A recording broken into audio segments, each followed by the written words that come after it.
One. Hi, I'm Catherine Johns. This is the Bizz Show on the Linked Local Network. And Sandra Teague is with me today. Sandra's business is Advantage Employment.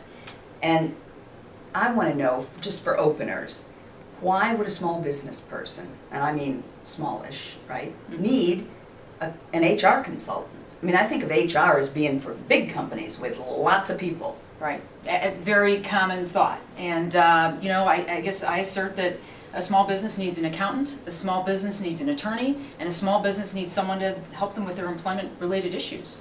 So what would be a common employment-related issue? Like, so I think hiring, firing, right Absolutely. off the top of my head. Two very good examples.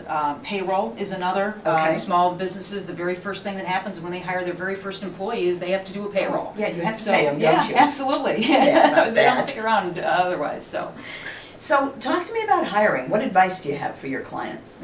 Well, don't let someone else make the decision for you. Okay. You know, I think one of the most important things is that a small business person makes that final selection themselves. You know, there's a lot of opportunities there to go to agencies for help and to outsiders for help, but when you do that, if they're making the selection, then you might kind of run afoul. I think the best idea is to get some help to get candidates in, Okay. but then make sure that that they're making that final decision and asking tough questions about from those candidates about. You know, I see ads in Craigslist for employees. Would you ever recommend advertising in a place like Yeah, Craigslist? absolutely. It can Really? be a good resource. I think there's a lot of good recruiting resources out there, or places on the internet to post. It's not the right location for every position, but it can be a good source of very good candidates. So let's suppose we hired somebody and then we think, oh, that was a mistake, Yes.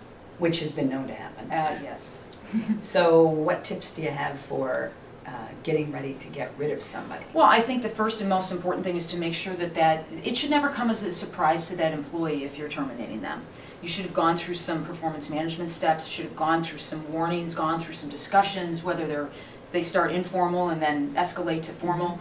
Those discussions have to be had. So when you sit down for that final meeting with that employee, they shouldn't be surprised that they're having that meeting. And often people get nervous about firing somebody, that they're afraid they'll be sued or they'll be reported to the government or they'll be in some other way penalized. Right. So it's possible to fire somebody and do it right and not have it come back to bite you in the butt, Absolutely. right? It's employment at will, and they have every right to leave you at any time, and you have every right to terminate them at any time, as long as it's not for discriminatory reasons or illegal reasons. But Did you see the story about this guy in Iowa who fired the woman because she was too attractive? yes. Did that strike you as kind of bizarre? Well, it was interesting, and it was interesting to hear the all the give and take on that. And it was upheld.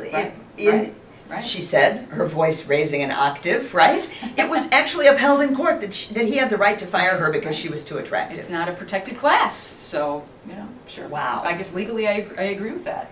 So let me close with, in between hiring and firing, you've got, issues come up with Sure. people. Sure. So how do you help people handle?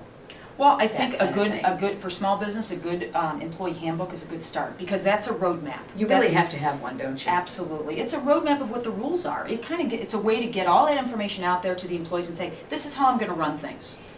And do you help people do an employee I do. manual that actually is legal? Oh, absolutely, absolutely. Certainly Because it I has to think- be right. Well, I think if I sat down to write one on I know this because I tried to write one on my own Right. once, Yes, yeah. I mean, There are rules about it. Absolutely, absolutely. But there's also there's still a lot of variation in what employers can put into those handbooks in terms of the way they're going to run their particular business. It seems like one reason to hire someone like you to help is because all of that stuff is time consuming. And if I'm in business for myself, Right. writing employee manuals and having meetings with employees and doing taxes, that's not what I really want to be doing. Right. You shouldn't be. It's costly for you to do that when you should be focusing on your business. So. Is it costly to hire you? Surprisingly not. It's really cost effective. I mean, when you start weighing all these things and taking all these things into account, it's amazing how I think how inexpensive it is. So. Fabulous. Thank you for being here. Thank you. Sandra Teague is my guest. And I forgot to ask, how would somebody find you if they wanted to look for you? Well, This is an important question. They can certainly go to my website, which is www.advemployment.com. And that would be because her business is called AdvantageEmployment.com. I'm Catherine Johns. This is the Bizz Buzz Show on the Linked Local Network, where we say link locally, connect globally.